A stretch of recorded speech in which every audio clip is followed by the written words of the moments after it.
Hi everybody, welcome back to Summerwood. I'm Nina, here behind the camera, and today David is working with a horse named Callie.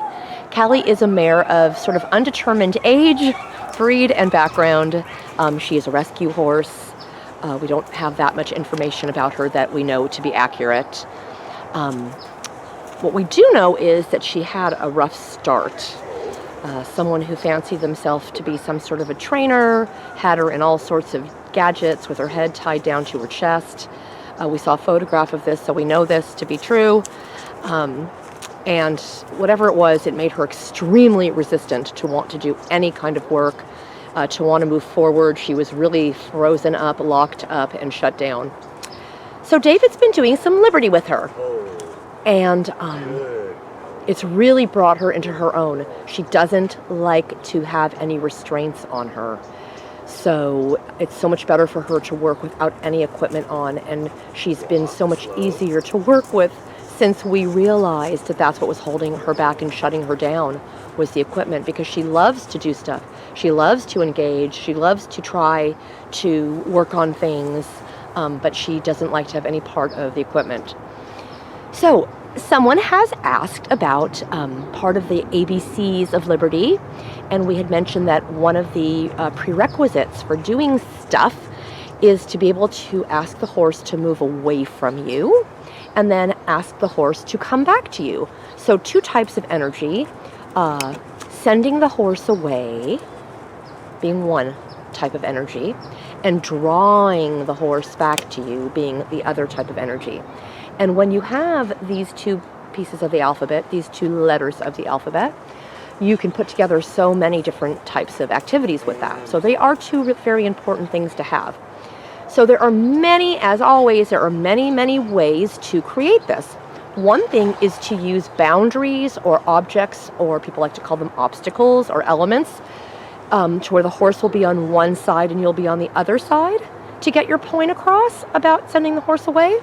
Others of you, if your horse has some lunging experience already on the lunge line or free lunging, you can use the same energy that you would use for lunging to ask the horse to go away and to come back. So David... I actually can't lunge her from the center. I walk around with her. I just realized. Well, but that's the whole point that we want to go over, is that you will start to... David, if you didn't hear what he said, oh, I misunderstood you. I can't stand in the center and have her go around me.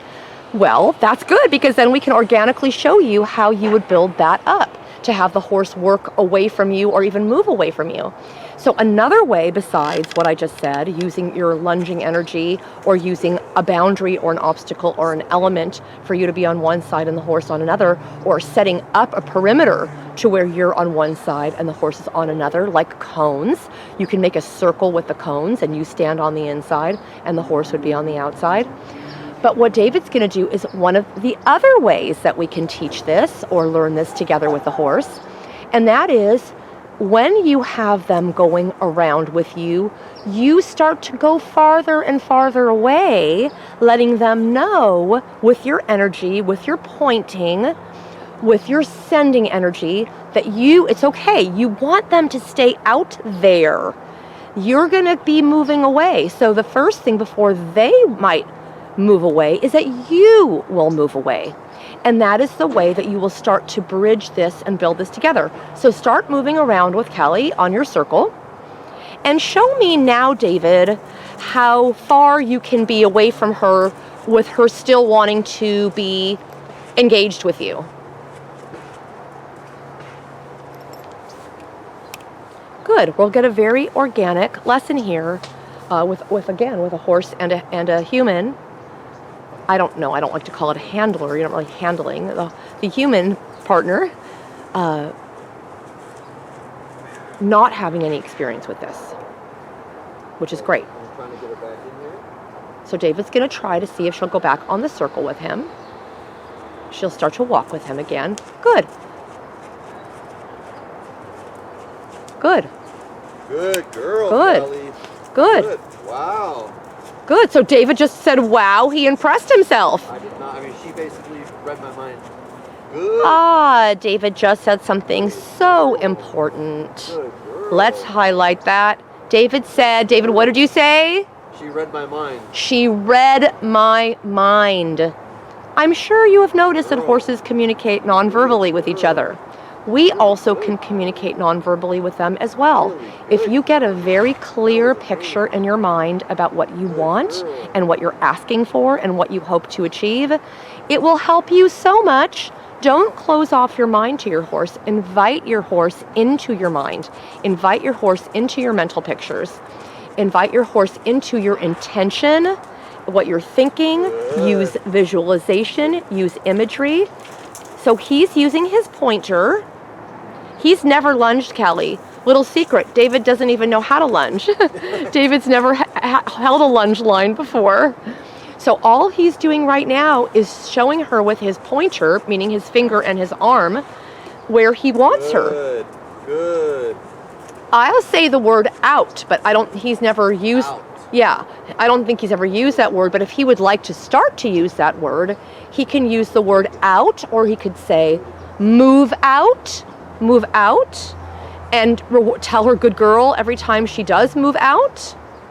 This is the kind of thing where the rewards will have to come at a separate point, because you're asking the horse to move away. You're like, well, then how am I going to reward that? You will reward that after, and you and the horse will. That's why it's a little bit more advanced. The horse has to already trust that you're going to be rewarding. So if you're a clicker trainer, or if you're someone who uses your voice, you've really got to be very good with your voice right now. Very effusive. Really tell her she's a good girl. Really good, really good. Yes, out. Go out, good girl. You have to use your voice in that way. So she sees her pedestal, even though we've tried to camouflage the pedestal as best as we can. She's still in that phase with the pedestal where she knows how exciting it is and how big the reward is, that she wants to go back there. So David's going to have to do a good job on hiding it. Sometimes with these horses over here that we have, they fall so much in love with the pedestal, we actually have to roll it out of the workspace because it's a preferred activity. Yeah, keep going with this until you feel that you have it very well understood, that this is not happening by accident, that you have it understood that she is moving away from you. It's very easy to get them to come back in, because all you have to do is use a small reward for a lure and say, come and get it. Come to me. Come to me, and then you give the reward right away. Oh, good. So good. So David, when she goes out, ask her to halt, and you go to her with the reward. Around the sea? Doesn't matter. Wherever you get your halt, tell her to stay, to wait, and you come to her with the reward. Okay? Otherwise, there's a lot of conflicting messages. I was going to ask you for help. Then later, when we want to work on drawing her, then she'll halt. Then you'll say, can you come to me? And we'll do that. But for right now, I want you to go to her. So let's do that again. That was really good. See, if you start to break it down into small pieces, and you start to break it down into what exactly am I asking for in this small request, then you'll know better on how to reward it. So for right now, because we're trying to send her away, good. Out, good. Go out, go. Good. And then David goes to her to reward her. Good. So this is another way that you can teach go out. Now, if your horse will not leave your side, David, see if you can model this for us. Use the rough road and all of that stuff to have Callie go on one side of it and you go on the other. And tell her, do you understand what I'm saying? Stay on the other side of You're going to be on one side of it and she's going to be on the other side, and you're going to use the word go out. So when you guys are walking and you're getting close to it, tell her go out and you stay on one side and she's on the other. And then reward it right away so she understood what go out means. Are you saying when I'm walking around with her, you want me to stay or have her stationary? No, you have to walk her. Okay. We're trying to show people different ways to get the horse to move away from you. Okay? So you start walking with her now. And when you guys organically get by the rough road sign again, I want you to be on one side of it and her to be on the other. Tell her, good. Say go out. Beautiful. Yes, you understood what I meant. Good. I didn't feel like it was... Good. That's right. So because some people will have a hard time getting the horse to leave their side once the horse is in a certain stage where they know, I want to stay close to the fanny pack. When the horse is in the stage where it wants to stay close to the fanny pack, do a cameo. I'm not even focusing on what's going on over there. When you are on that stage with the horse where they're so engaged with the fanny pack and the rewarding, it's sometimes hard to get the horse to go away from you. And some people who will be watching this today will be having that problem. So I want to show them how it works to use some kind of a barricade or a barrier to move the horse away. Do you understand? I thought the goal was for me to get her to go as far as possible. No. I'm just saying when you have a horse that's very attached to you, you've got to figure out some way to teach the word go out. So using some kind of a barrier or a barricade could be very helpful. So let's show them that again. Do it again? Yeah. Now that you totally are on board with what I'm saying. Good. Remember, you guys, David is brand new to this. So if you're brand new too, you've got a great model here. Go all the way around. Good. You keep walking with her. You send her energy forward. You can do cluck cluck. You can use your eye. Good. And now say go out. Go out. Yes. Very good. Very good. And good, Callie. Really good. And David tried to get a halt while she was still out so he could reward the go out. The go out. I'm not sure what I'm telling her, and she's not sure what she's supposed to do or what I'm telling her, but we're getting closer, so. That's right, and that's all that it is. So I will tell a quick story while you're rewarding her. When I was teaching Travi to pick up the handkerchief this weekend, which went really nicely, I've never asked him to pick anything up before. And my belief is, being a very late stallion, he was never encouraged to put anything between his teeth. He was never encouraged to do anything that could look like biting or holding on to anything. And I can tell you, when he first came to me, he was 12 years old. Every time he did accidentally put his teeth on anything, he self-punished. He was so nervous that he was going to be punished. He would have wide eyes and be shaking like someone really, really unfortunately got after him in a very, very rough way for putting his teeth on things, accidentally putting his teeth on things, etc.